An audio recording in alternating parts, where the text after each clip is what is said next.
crois que je vais tout de suite demander à Clément Tarantini, donc, qui est anthropologue, qui a consacré une année de post-doctorat à l'espace éthique, donc sur les services de réanimation impliqués dans le Covid, dans la crise du Covid, et qui aujourd'hui qui travaille à l'Institut Pasteur sur la science, les valeurs de la science. Voilà. Clément, merci.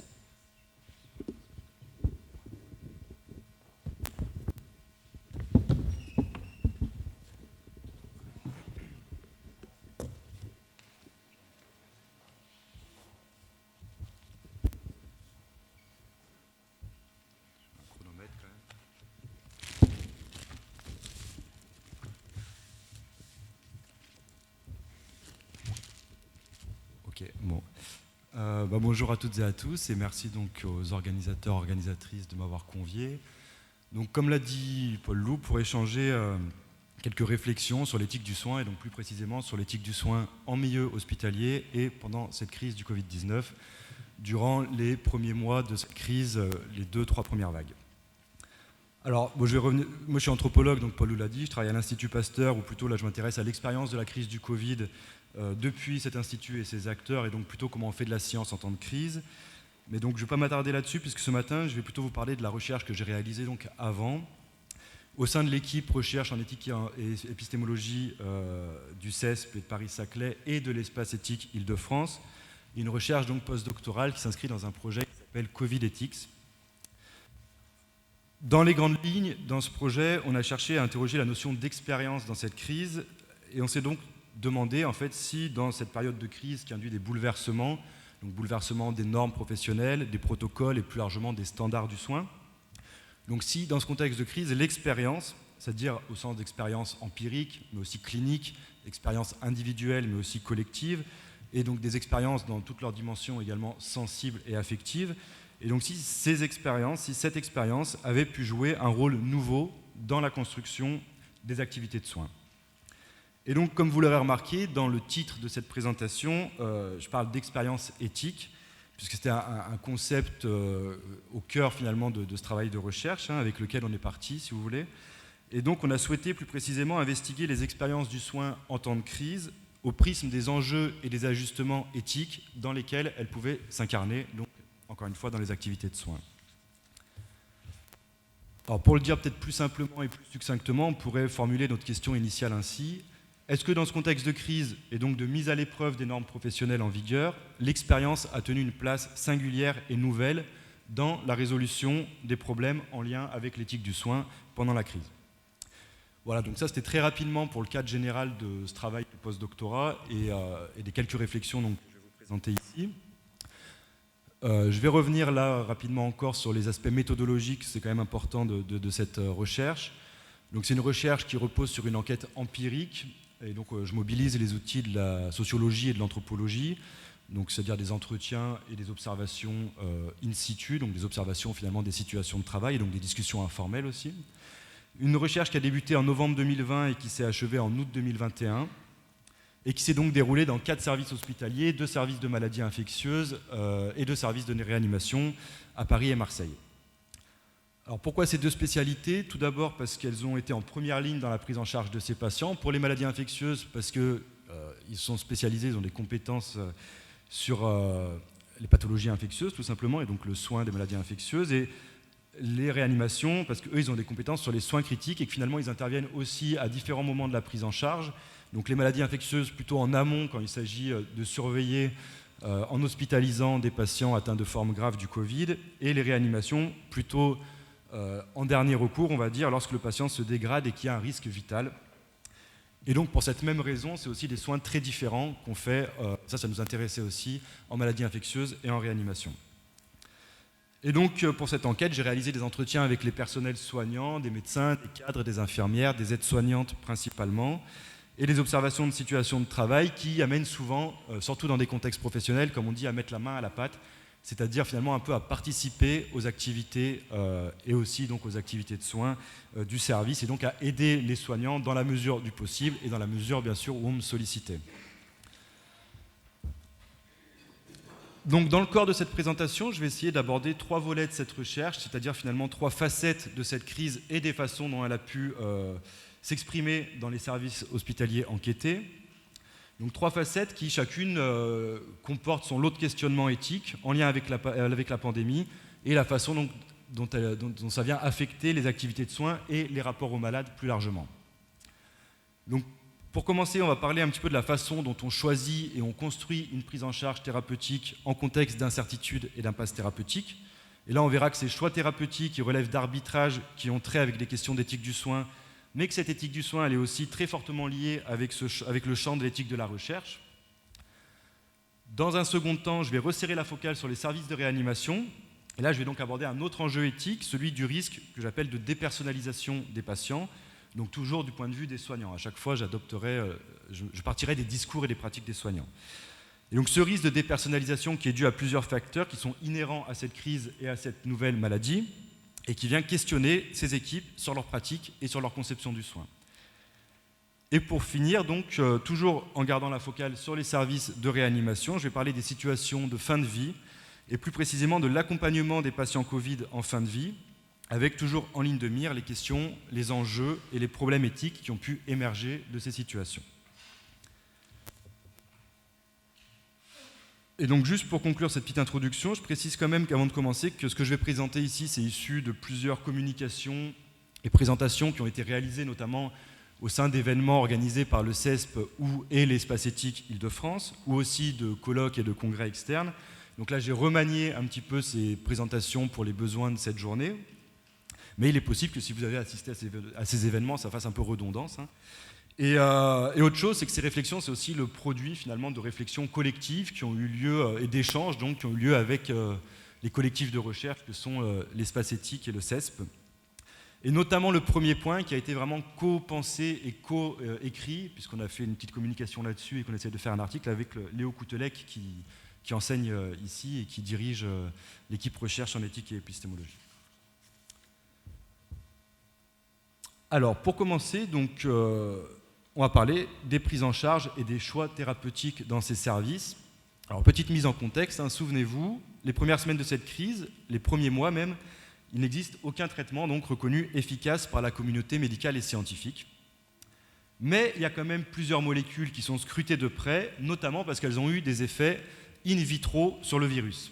Sauf qu'à ce moment-là, on ne sait pas si ces antiviraux qui ont un effet antiviral in vitro, ils sont également effectifs in vivo, c'est-à-dire sur des patients infectés et dans des situations réelles.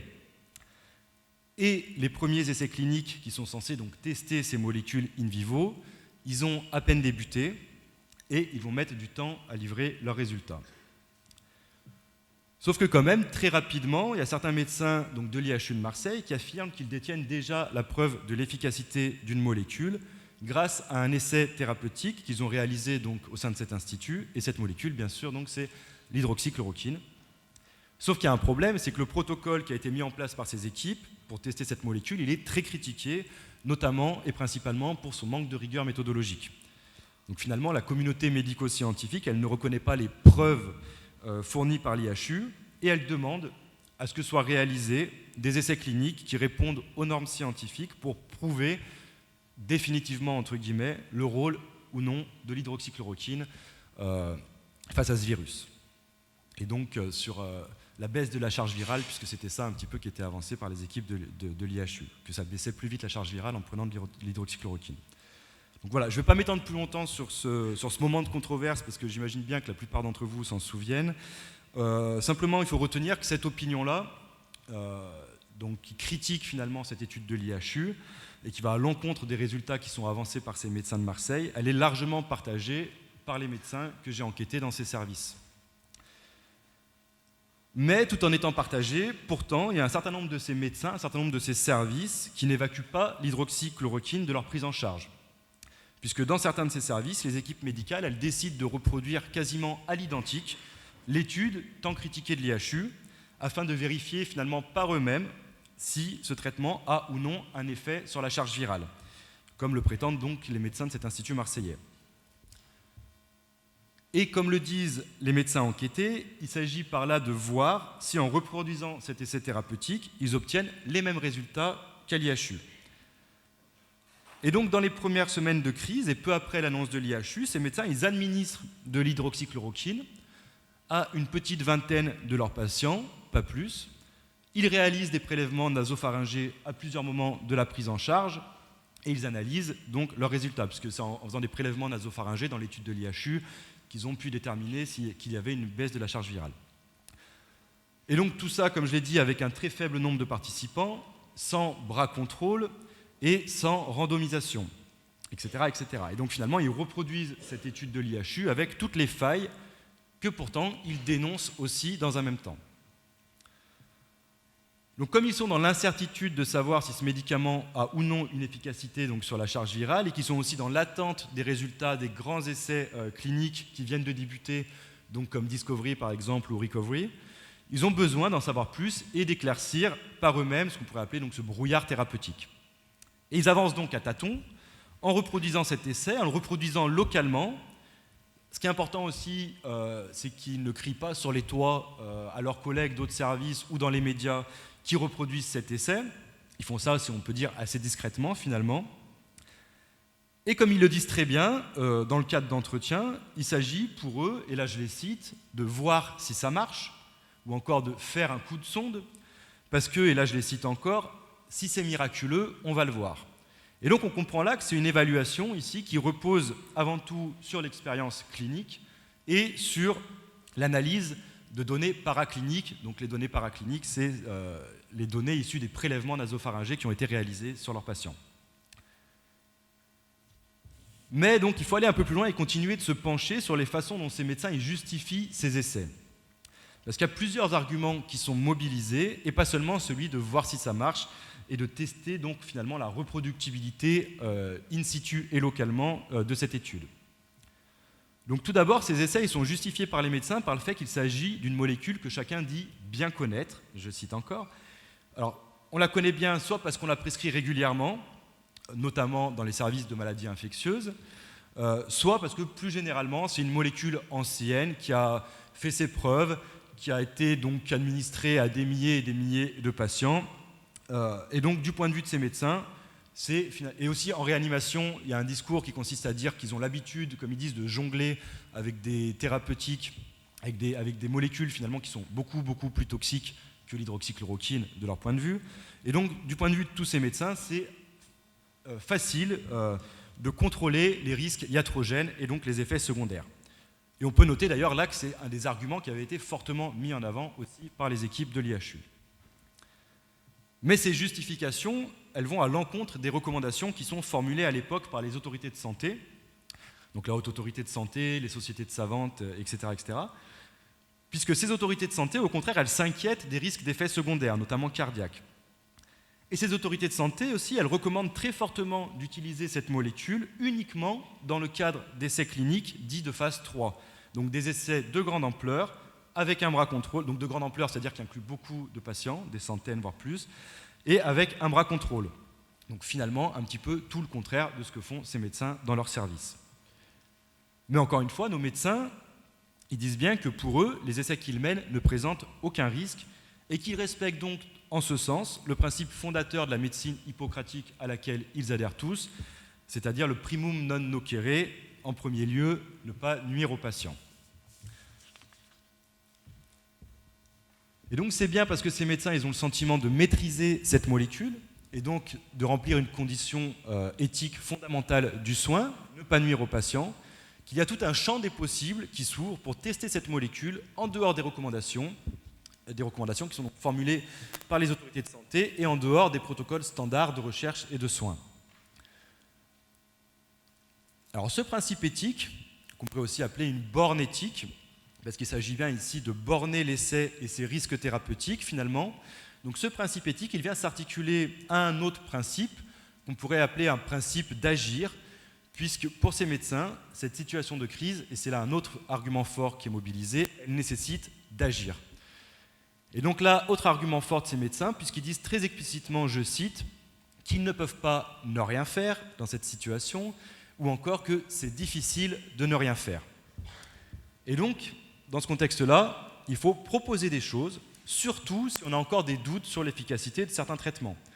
Et il faut donc soigner, ou plutôt, il faut essayer de soigner.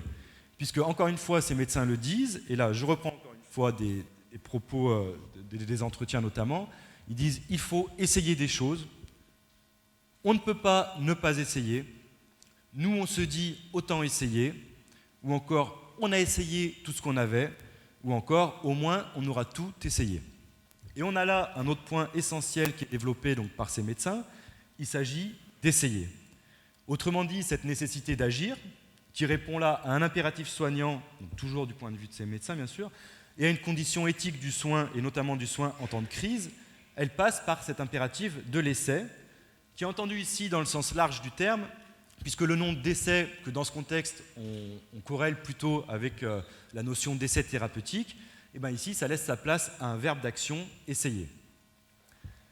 Et peut-être que ça aussi, ça nous dit quelque chose de la façon dont les protocoles ils sont écartés pendant un temps, pour laisser place à un agir et finalement à une expérience dans cette situation difficile et bien sûr pétrie d'incertitude. Cet essayer, il engage donc l'incertain et le possible, plutôt que le probable et le prévisible, comme le font les autorités de santé, qui, elles, se basent donc bien davantage sur des analyses rationnelles et statistiques pour penser en termes de risque. Un risque qui est donc ici littéralement calculé, à l'inverse donc de ces essais et de cet essayer. Donc ces écarts aux recommandations, ils résident sans doute en partie dans le hiatus aussi qui s'opère donc entre d'un côté le réel des situations et de l'autre côté l'idéal des recommandations. Et pour nos acteurs, pour nos médecins, il s'agit avant tout de garantir certaines conditions éthiques du soin, comme celle de ne pas nuire bien sûr, mais aussi celle d'agir et d'essayer dès lors que l'incertitude domine. Et ces logiques, cette philosophie du soin si on peut dire, elle dissonne avec les logiques préventives rationnelles des recommandations et des protocoles. Donc à partir de ces premiers éléments, commencent à se dessiner certains traits qui caractériseraient ce qu'on appelle ici donc l'expérience éthique ou les expériences éthiques. Donc assez simplement, tout d'abord, il s'agit d'une situation de réflexivité, une réflexivité induite par une situation d'incertitude notamment, et qui engage les acteurs sociaux dans des questionnements, puis dans des arbitrages et des bricolages éthiques. Et donc là, je ne m'étends pas sur cette question de situation de réflexivité, mais je reprends la notion d'expérience et d'enquête éthique qui est théorisée et développée par un philosophe qui s'appelle John Dewey. Mais voilà, je ne vais pas rentrer plus en détail dans les analyses de ce philosophe, mais voilà, on peut retenir expérience éthique, situation de réflexivité, qui amène des questionnements éthiques. On essaye d'y répondre en arbitrant et en bricolant, si on veut, et en mobilisant des arguments, etc. Autre élément important, l'expérience éthique, elle est multidimensionnelle, c'est-à-dire qu'elle ne résulte pas d'un processus réflexif qui est engagé sur la base d'une logique qu'on pourrait dire purement rationnelle et instrumentale. Non, l'expérience, elle est incarnée, elle est située, et donc elle est à ce titre aussi sensible, elle est émotionnelle, et elle est prise également, et ça c'est important à mon sens, dans l'environnement, elle est prise avec dans l'environnement, et donc c'est aussi une expérience matérielle, on fait aussi avec le contexte matériel du soin. Et enfin, l'expérience éthique, elle vise à répondre à des tensions qui relèvent donc de dilemmes et d'enjeux éthiques. Ici, typiquement, les tensions entre la nécessité d'agir et de soigner, et notamment donc, d'agir et de soigner dans un contexte de crise où, il faut le rappeler, donc, il y a quand même de nombreux décès dans les services, les médecins, que ce soit en réanimation d'ailleurs, où on a l'habitude des décès et d'accompagner des patients dans des fins de vie. Voilà, là, il y a un nombre de décès très important, on n'a jamais vu ça encore dans les services. Donc la nécessité d'agir et de soigner dans ce contexte-là, l'absence de preuves reconnues, une maladie inconnue et nouvelle, et les possibles risques iatrogènes de ces traitements. Mais aussi des tensions entre une éthique du soin en situation, et qui plus est en situation de crise, une crise vécue, une crise éprouvée, une crise expériencée, on pourrait dire, donc par les acteurs soignants, et d'un autre côté, une certaine rationalité experte et préventive, qui, elle, fait plutôt reposer l'éthique du soin sur des notions comme la balance bénéfice-risque ou encore les niveaux de preuve. Sauf qu'encore une fois, l'expérience des molécules en question et l'expérience plus généralement de cette crise et du soin, elle vient rebattre les cartes dès lors qu'on se trouve en situation et qu'on est un acteur du soin. Donc voilà pour ce premier point. Et Et pour le second point, comme j'ai dit, donc on va plutôt poser notre regard sur les services de réanimation et aborder donc le risque de dépersonnalisation. Je ne sais pas si on pourrait peut-être l'appeler différemment. Je ne suis pas très content de cette appellation, mais on va l'appeler comme ça, le risque de dépersonnalisation des patients, tel qu'il est en tout cas vécu, éprouvé, exprimé par les soignants de réanimation. Alors, avant toute chose, je vais revenir quand même sur quelques éléments importants du travail en réanimation, et notamment du travail en réanimation en temps de crise. Alors, pour commencer, de manière générale, en réanimation, on reçoit des patients dont on estime que le pronostic vital est engagé, et généralement du fait d'une défaillance d'un ou de plusieurs organes. Dans le cas du Covid, donc, c'est généralement une détresse respiratoire grave qui nécessite une prise en charge en réanimation. Je ne vais pas revenir dessus parce que ce n'est pas l'objet de cette présentation, mais bien sûr, il faut aussi avoir en tête que pendant les premiers mois de cette crise, les services sont saturés, donc il y a des critères d'acceptation en réanimation. On réfléchit toujours à qui on prend en réanimation parce que c'est des dispositifs très lourds et qui peuvent être délétères, mais là, ces critères se resserrent un petit peu puisqu'il y a des enjeux de place dans les réanimations. Voilà, mais ça, voilà, c'est tout un autre aspect éthique que je n'aborde pas ici, mais pour l'avoir en tête quand même. Et donc en réanimation, la plupart des patients ils sont sédatés, c'est-à-dire qu'ils sont endormis à l'aide de puissants anesthésiques, et les interactions soignants-soignés, elles se trouvent fortement contraintes et limitées forcément par ces sédations. S'ajoute à cela aussi l'environnement technique, c'est-à-dire toutes les machines auxquelles sont reliés ces patients. Et tout ça, donc, ça contribue fortement au sentiment d'effacement des patients, d'effacement des sujets, donc d'effacement des patients, c'est-à-dire dans leur singularité, dans leur personnalité, dans leur histoire et dans leurs aspirations également. Et donc, face à ce processus d'effacement du sujet, donc par la sédation et par cette relation aux machines, les soignants ils doivent redoubler d'efforts pour redonner toute sa place quotidiennement au sujet dans leurs activités de soins. Et pour ça, en réanimation, les soignants, par exemple, ils parlent toujours aux patients. Même s'il est sédaté et qu'a priori il ne peut pas entendre ni répondre, on lui demande comment ça va, on explique ce qu'on va faire comme soin, etc., etc. Ce qui est également très important, c'est la relation qui se construit avant la sédation, dans le cas où le patient arrive dans le service de réanimation réveillé et donc conscient et lucide. Ce temps, il est alors mis à profit pour construire la relation soignant-soigné, pour apprendre des choses de la vie personnelle du patient, de son histoire, de ses traits de caractère, de ses valeurs, etc. Et bien sûr, dans ce processus de personnalisation des patients, les proches sont essentiels aussi. Par exemple, il est fréquent en réanimation que les proches soient autorisés à venir quand ils veulent, auprès des patients et à rester le temps qu'ils veulent. Ils ont donc une place très importante dans le service et ils entretiennent des liens quotidiens et souvent assez forts avec les équipes soignantes, que ce soit l'aide-soignante, l'infirmière, les agents de service hospitalier dont je ne parle pas beaucoup dans cette enquête, mais qui entrent dans les chambres et qui sont en relation aussi évidemment avec les patients, et les médecins bien sûr. Et c'est donc à la fois les propos qui sont rapportés par les proches, mais aussi les objets qui sont rapportés et qui souvent sont disposés dans la chambre des patients, par exemple des photos, des dessins, des musiques qu'on va passer avec des postes radio, etc. Mais aussi voilà, des jouets ou des doudous dans le cas où c'est des enfants ou des adolescents qui sont hospitalisés. Donc que les soignants ils vont parvenir finalement à se saisir de quelques fragments de vie et à projeter un imaginaire, si on peut dire, en tout cas une identité autour de leurs patients.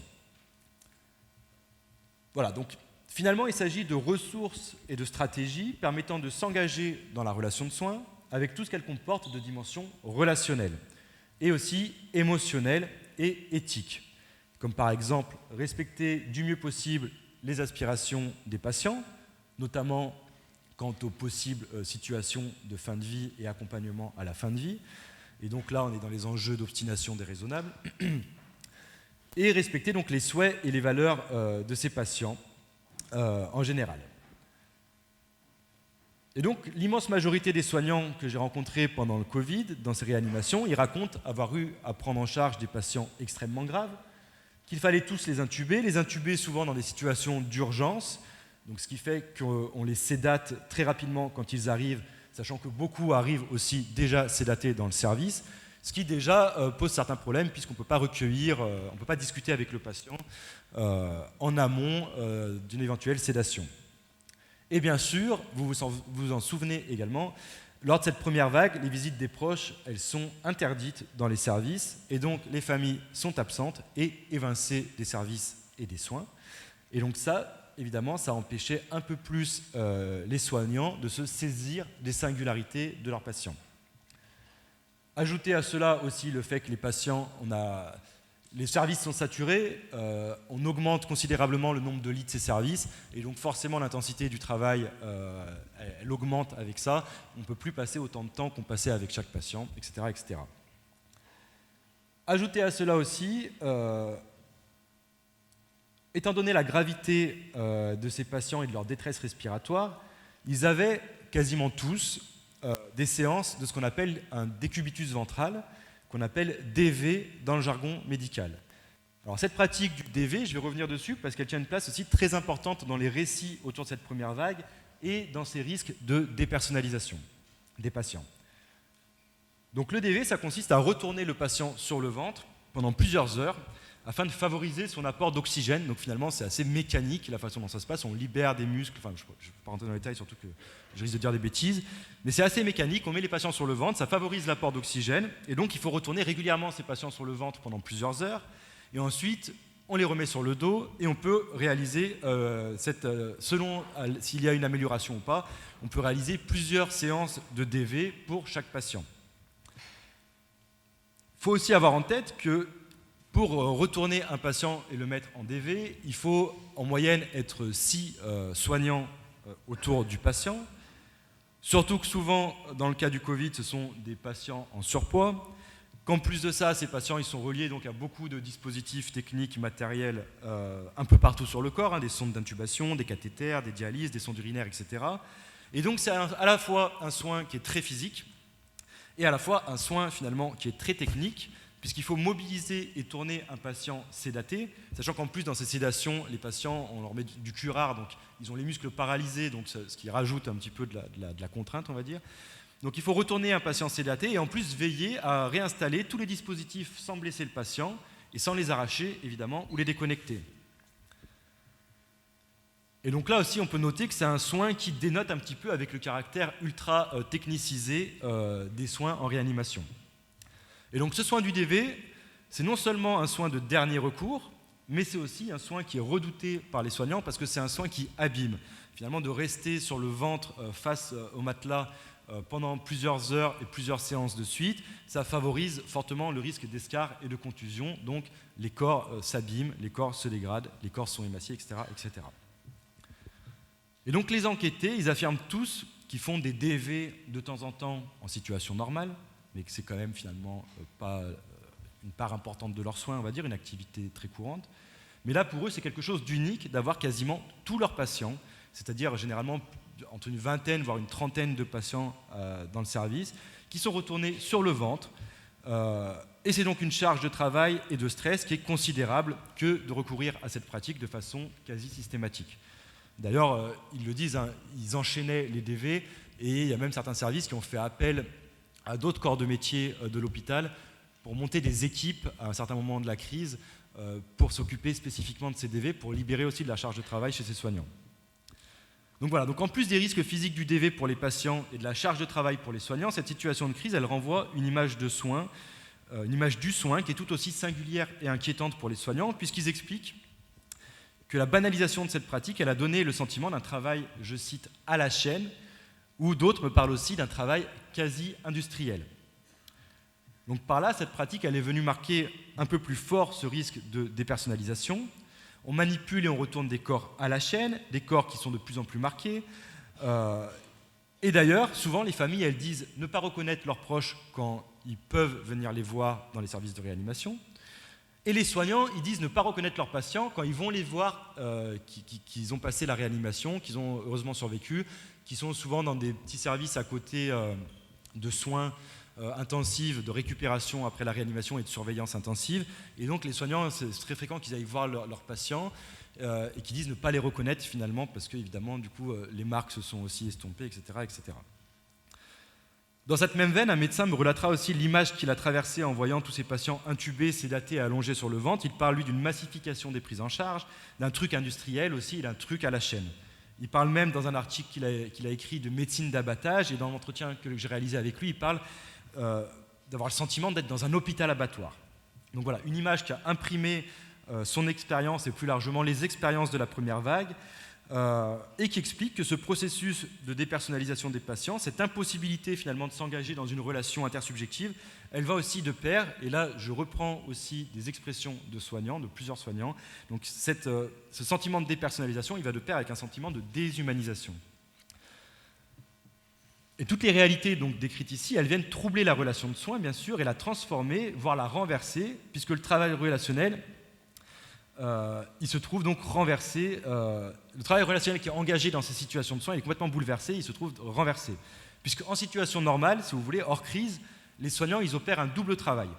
D'une part, un travail d'inscrire, donc là on est hors crise, en situation normale, il faut quand même inscrire le patient dans une histoire, surtout en réanimation où c'est pas forcément évident, on l'a dit. Donc pas seulement une histoire thérapeutique, mais dans un réseau de relations, un réseau d'événements, mais aussi de souhaits, de valeurs, etc. Et en parallèle, il y a un autre travail qui s'exprime donc, et qui consiste au contraire à ne pas se laisser affecter. Donc, tout en reconstituant ces histoires, il y a tout un enjeu de ne pas trop se laisser affecter pour pas que ces histoires, ces aspirations, ces histoires de vie, elles viennent finalement résonner aussi avec les histoires personnelles des soignants.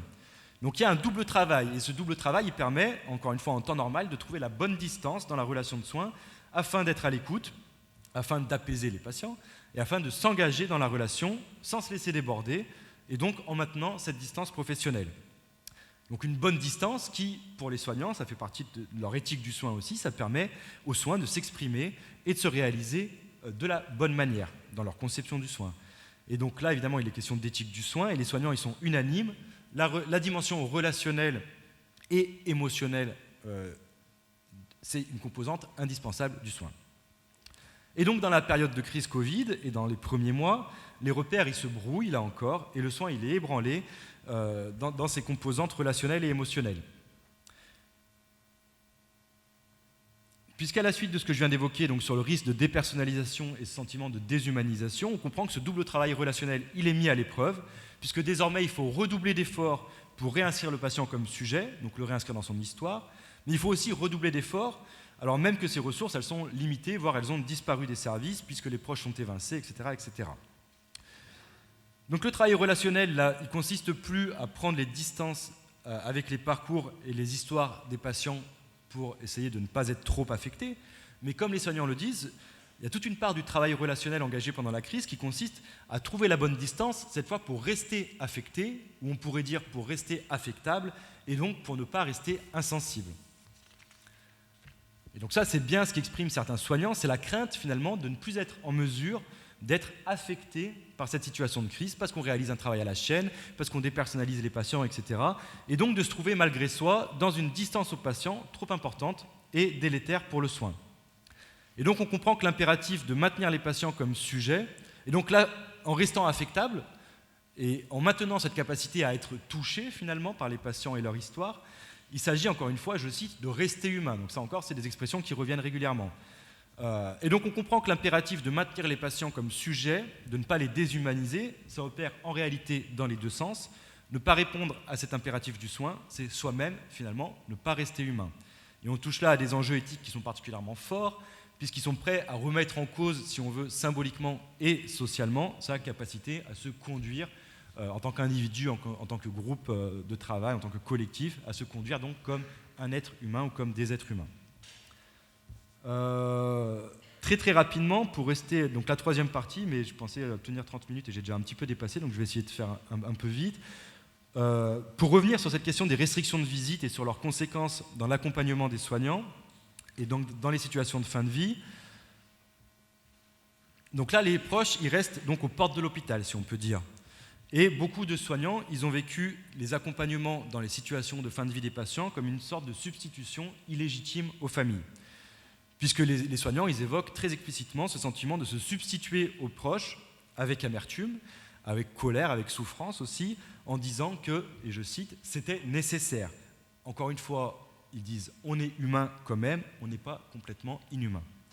Et donc on retrouve encore une fois ce champ lexical et la force de ces termes avec cet enjeu de rester humain.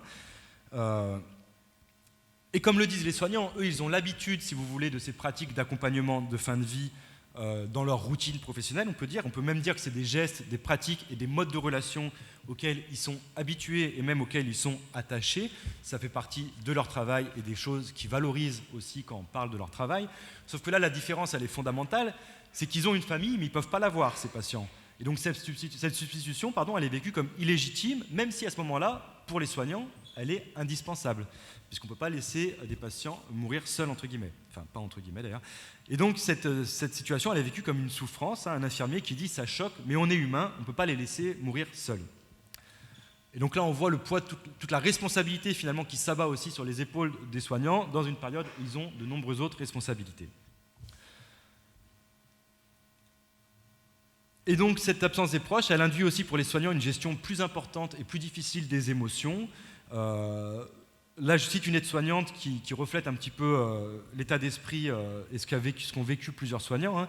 Elle dit « Je pense qu'on a aussi beaucoup absorbé la peine, la tristesse des familles, mais aussi la peur des patients. » Donc là, on voit que ce travail relationnel, c'est également un travail sur les émotions, un travail avec les émotions et un travail émotionnel. Et donc ce travail relationnel et émotionnel, qui se réalise d'ordinaire dans un jeu à trois, les patients, les proches et les patients, et bien là, le contexte, il est bouleversé par la crise, l'équilibre de ce jeu, il est rompu, le travail, il est reconfiguré, le travail, donc, il se déplace, et il se déplace avant tout dans les activités de soins des soignants, et donc sur les épaules des soignants. Et donc, encore une fois, toutes ces pratiques pendant la crise, tous ces accompagnements de fin de vie vécus comme illégitimes, ils vont favoriser un sentiment de souffrance, de tristesse, d'amertume et aussi de colère. Des discours qu'on retrouve aussi d'ailleurs dans les soins mortuaires, puisque les soignants sont amenés, donc pendant la crise, il y a les familles qui sont évincées des services, et les soignants, il y a aussi des mesures sanitaires de prévention du risque infectieux qui fait qu'on doit fermer la housse mortuaire sur le lit d'hôpital, donc c'est les soignants qui le font, les aides-soignantes et les infirmières généralement, et que cette housse mortuaire, elle ne sera jamais rouverte. Alors que souvent, si on la ferme, après on la réouvre dans les services mortuaires et les proches peuvent venir voir leurs patients ou alors dans le service directement et ensuite aussi dans les chambres mortuaires des hôpitaux. Et voilà, finalement, cette housse, elle est réouverte, etc., etc. Et donc là, les soignants, ils se retrouvent dans une situation, finalement, où c'est eux qui prennent la responsabilité de fermer définitivement cette housse mortuaire, de voir le visage de ces patients pour la dernière fois. Et donc là, la psychologue Marie de Henzel, elle parle d'adieu interdit quand elle parle de la façon dont les proches ont été évincés de cet accompagnement et de cette possibilité du deuil. Et bien finalement, là, cet adieu interdit, il se reporte encore une fois sur les épaules des soignants qui doivent prendre en charge l'adieu. Et donc aussi, finalement, prendre en charge d'une certaine façon la responsabilité du deuil. Alors là, et je terminerai là-dessus, on peut sans doute rapprocher ces expériences, des expériences éthiques telles qu'évoquées par Paul Lou et Anne-Caroline qui sont là et qui ont travaillé cette notion d'expérience éthique en parlant de souffrance éthique et de malaise éthique, c'est-à-dire lorsque alors je résume un petit peu, voilà, mais lorsque des individus ils réalisent des actes qu'ils condamnent moralement, la souffrance éthique, mais le malaise éthique, c'est aussi ce qui implique non seulement qu'on condamne ces actes, mais aussi qu'on se sente obligé de les commettre. Et là, on voit bien que ces deux notions, elles ont en commun de reposer, et là je cite donc Paul Lou et Anne-Caroline, sur une absence de pouvoir d'agir, ou en tout cas, dans les exemples que j'ai présentés ici, sur une incapacité d'agir différemment, alors même qu'on condamne ces actes. Et donc, pour conclure, sur ces questions d'expérience éthique, avec un peu tout ce que j'ai développé dans cette présentation, on pourrait identifier deux formes d'expérience éthique. Hein, l'idée, c'est que c'est un concept souple et heuristique qui nous permet de saisir comment des enjeux éthiques ils sont éprouvés, ils émergent, comment ils s'incarnent, comment on y répond, etc., etc. Et donc là, on pourrait distinguer à la fois une expérience éthique qui est dans le cadre d'une situation de réflexivité qui va permettre de s'ajuster, d'arbitrer, de bricoler, un peu comme on l'a vu avec les prises en charge thérapeutiques, ou encore une expérience éthique où on se retrouve bien davantage dans des incapacités d'agir ou dans des impositions de façon d'agir. Et là, on se retrouve dans des formes de réflexivité, mais aussi donc beaucoup plus de souffrance éthique. Alors que dans le premier cas, finalement, les médecins ne disaient pas souffrir forcément de ces situations. Au contraire, ils valorisaient un petit peu ces questions-là. Voilà, désolé d'avoir dépassé autant, je croyais avoir fait un peu mieux sur le temps, et je vous remercie de votre écoute.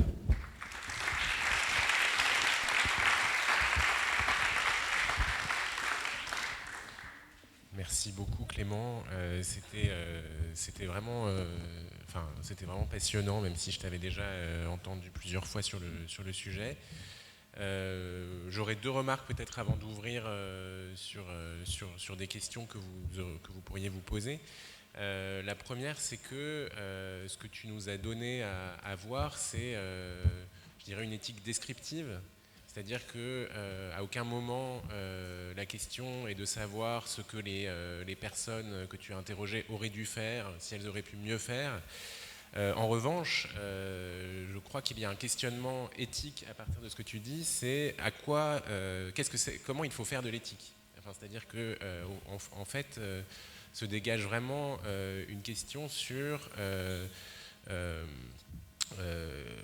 sur l'institutionnalisation de l'éthique dont on parlera cet après-midi. Et je crois que partir des expériences éthiques, comme tu les appelles, avec l'idée que il faut se situer donc au plus près des acteurs, des questions qui se posent, eh bien, ça nous permet de ne pas passer, disons,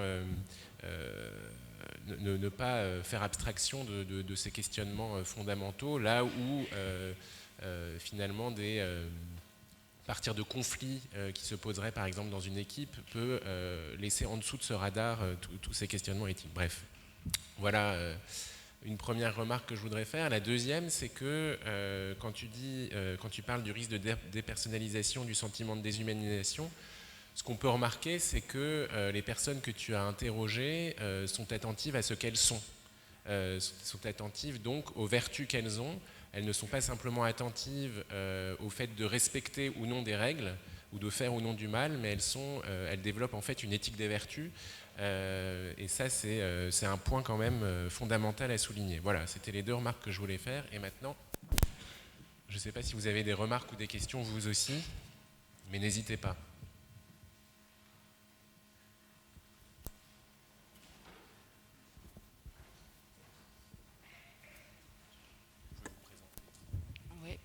Fleur Le Bourgeois, je suis pédiatre en réanimation. Et j'avais une question, moi, sur est-ce que vous avez pu explorer l'impact ou le lien qu'il peut y avoir entre l'expérience personnelle de ces soignants et, du risque de dépersonnalisation auprès des patients? Parce qu'on sait qu'il y a des soignants qui avaient des vies personnelles à ce moment-là difficiles, notamment qui n'avaient pas accès à leur propre famille, qui avaient leur propre peur, qui partageaient des choses que les patients aussi partageaient. Enfin, voilà. Ça, c'est pas quelque chose que j'ai beaucoup exploré. Dans le guide d'entretien, bon, aussi, il fallait pas trop faire long dans le guide d'entretien parce que je les interrogeais en situation de travail. Donc non seulement moi, il y avait les pistes d'enquête qu'on voulait explorer, mais j'avais un petit temps à tenir parce qu'ils ne pouvaient pas se libérer évidemment trop longtemps. Donc il y a plein d'aspects que j'ai malheureusement pas pu, que j'ai abordé très superficiellement. J'ai essayé de faire le lien entre la dimension professionnelle et personnelle, mais plus dans la façon dont dont le risque infectieux et la peur de la maladie s'introduit aussi au domicile. Et bon, là, du coup, c'est un autre sujet, la façon dont souvent les femmes sont amenées à gérer à la fois à la maison la peur du foyer, des enfants, du mari, etc. Et à la fois dans le service la peur du patient, donc une espèce de double travail émotionnel. Par contre, je n'ai pas abordé ces questions-là directement de façon dont ce risque de dépersonnalisation pouvait s'exprimer aussi et résonner avec des expériences plus personnelles des soignants. Bonjour, je suis infirmière en équipe mobile de soins palliatifs et juste une remarque, aujourd'hui ce qu'on constate avec mes collègues, c'est que les soignants nous font part d'une incapacité aujourd'hui à absorber les décès. Et c'est quelque chose qui n'existait pas avant, qui était certes compliqué mais qui n'était pas exprimé comme ça peut l'être aujourd'hui, avec cette impossibilité de revoir des décès comme si c'était un vase qui s'était rempli. Et celui qui arrive, le décès prochain, c'est la goutte d'eau qui fait déborder le vase. Et on voit bien qu'il y a eu cette souffrance éthique tellement importante que maintenant, ils ne supportent plus. Et je pense que beaucoup de départs sont dus notamment à ça. Mais Sur cette question après de toutes les démissions, les reconversions ou les arrêts de travail qui ont pu avoir lieu, et là il faudrait explorer avec des enquêtes vraiment qui portent là-dessus, on peut faire le lien forcément avec la façon dont aujourd'hui il y a beaucoup de personnel qui quitte les services hospitaliers pour faire autre chose. Et donc oui, cette question des décès, là je ne l'aborde pas, mais il y a aussi tout un truc où les enquêtés ils font part d'une façon, ils ont flirté avec l'obstination déraisonnable constamment finalement, pour plusieurs raisons, parce que c'est une maladie qu'on ne connaît pas, parce qu'on est dans une situation, on n'a pas trop le temps non plus de réfléchir, en tout cas de prendre le temps à chaque fois de mettre en place des réflexions éthiques, collégiales, etc., comme ça se fait beaucoup dans les services de réanimation, et parce que c'est une maladie donc, qu'on ne connaît pas, et aussi parce qu'il y a c'est une maladie qui est faite de renversements soudains. Et donc on ne sait jamais si le patient va se rétablir soudainement ou va mourir brutalement sans qu'on s'y attende. Et ça implique, encore une fois, il faut tout essayer parce que tout est possible. Et donc ils ont un peu ce sentiment d'être... ils ne savent pas trop s'ils sont à la frontière de l'obstination déraisonnable. Souvent ils ont l'impression d'avoir un pied dedans et en même temps, encore une fois, sans trop pouvoir faire autrement. Et donc, pour rejoindre un peu ce que vous dites aussi, sur la gestion des décès et des fins de vie, peut-être que ça a aussi eu des rôles sur la façon de la conception du soin et la façon dont on a pu flirter avec des mauvaises pratiques, entre guillemets, en tout cas de son point de vue. Et ouais. En tout cas, pour avoir interrogé après des soignants un peu plus tard aussi dans la crise, moi je suis frappé qu'il y ait des gens qui me disent aujourd'hui qu'à leurs petits-neveux, à des gens plus jeunes, ils disent « ne fais pas ce métier ». Et ça, c'est vraiment, il y a une espèce de crise de la vocation. Alors après, la vocation, c'est à remettre en question aussi. On voit que dans certains corps de métier, c'est plus complexe que ça, c'est pas forcément une vocation, mais il y a vraiment une crise en fait, ne fais pas infirmier, alors qu'eux, ils sont allés dedans parce que c'était vraiment, ils avaient envie de s'engager dans des soins, etc. Donc ils recommandent même plus de faire leur métier parce que ça devient trop difficile pour eux au niveau évidemment de la charge de travail, mais aussi de la charge émotionnelle et de la reconnaissance. Mais après voilà, on rentre dans un autre débat. Pierre Athias, je suis psychologue et j'interviens dans le cadre d'un EHPAD. Je suis au conseil d'administration de cet EHPAD, qui est l'EHPAD Agos à Emerinville en Seine-et-Marne.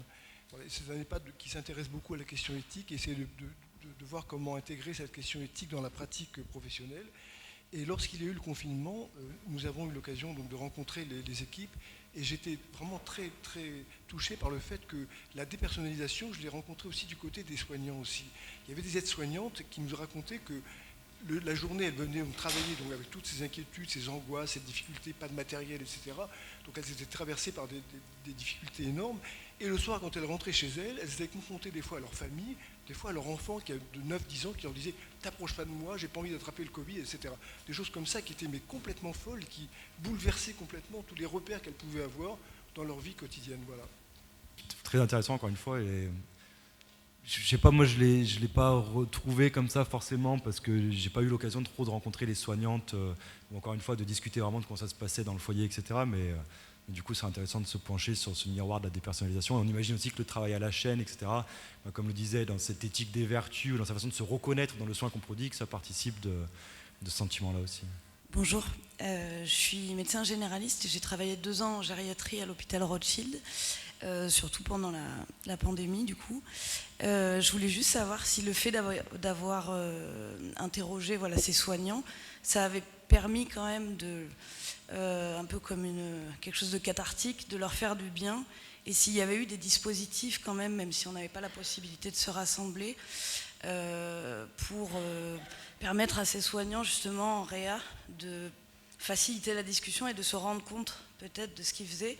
Parce que nous, je sais que en gériatrie, il n'y a pas eu vraiment cette possibilité. Il y a des débuts d'idées de monter des comités d'éthique, mais ce n'est pas encore une pratique très mise au point. Donc je voulais savoir comment ça s'était passé dans cette période. Sur les comités d'éthique, en réanimation, c'est quand même quelque chose, en tout cas dans les 2 réanimations que j'ai faites auxquelles ils sont habitués.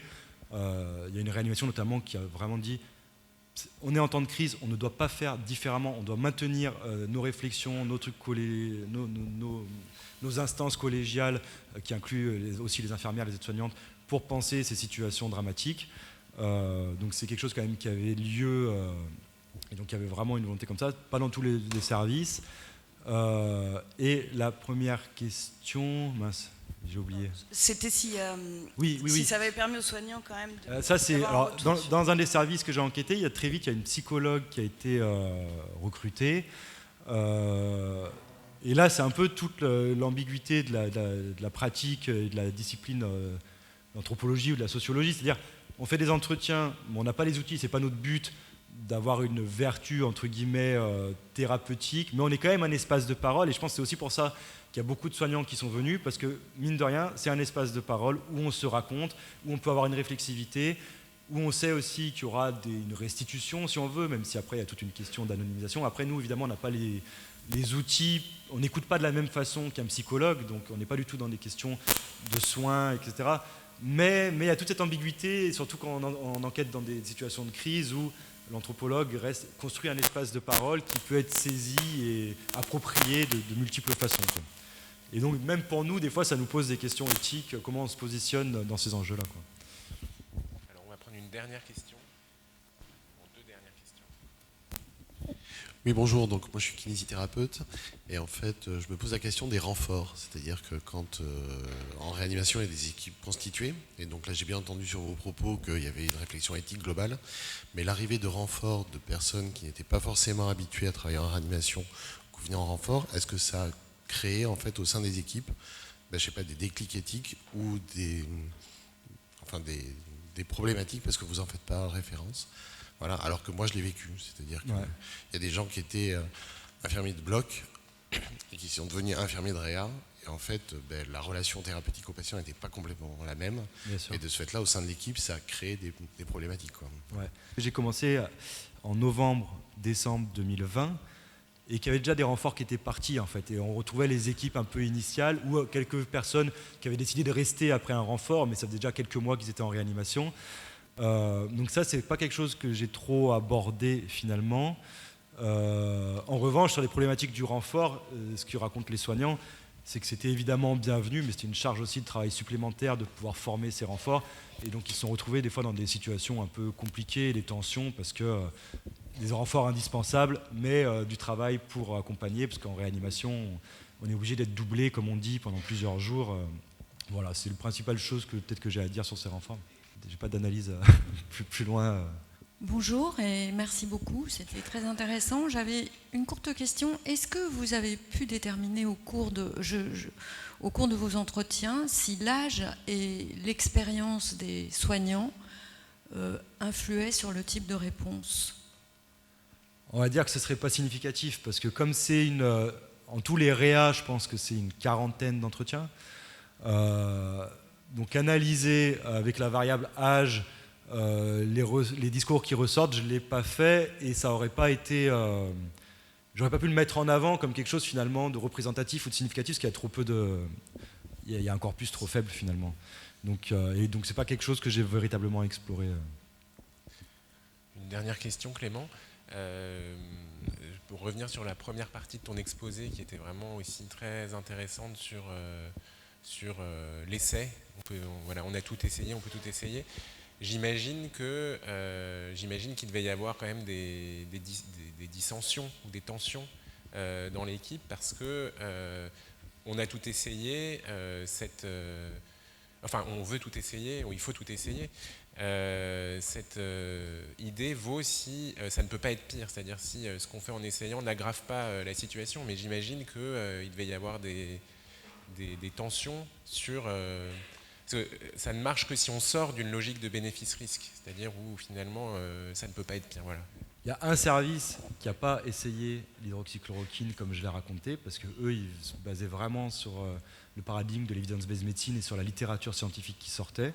Donc là, je n'ai pas développé les différences, que du coup, ce n'était pas l'objet du propos. Après, il y a des dissensions, mais notamment aussi, encore une fois, quelque chose que je n'ai pas pu assez explorer, mais évidemment qu'il y a une hiérarchie, que le poids de la décision n'est pas le même si on est médecin senior, chef de service, chef de clinique, etc.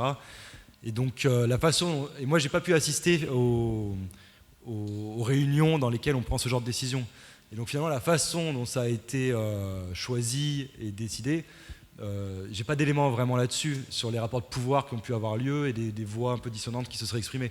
Après, quand même, la quasi-totalité, il me semble, des gens que j'ai interrogés disent vraiment, de toute façon, il n'y avait pas grand-chose à perdre en termes de nuisances potentielles aux patients, quoi. Et ce qui est important aussi, c'est que ça n'a pas été que le cas de l'hydroxychloroquine. Il y a eu des essais un peu similaires qui ont été faits avec le Kaletra. Donc c'est quelque chose qu'on donne plutôt aux personnes séropositives. Enfin, c'est un traitement pour les personnes séropositives. Donc encore une fois, les services de maladies infectieuses, ils ont beaucoup l'habitude de travailler avec ce médicament. Ils ont dit, on maîtrise cette molécule, on peut l'essayer parce qu'il était question aussi d'un possible effet du lopinavir, donc c'est le nom de la molécule, sur les patients. Et donc ça a été essayé. Il y a eu des choses aussi en réanimation avec l'intubation. Est-ce qu'on doit intuber tout de suite ou pas? Donc voilà, là j'ai pris l'exemple de l'hydroxychloroquine parce que c'est assez parlant la façon dont on reproduit une étude.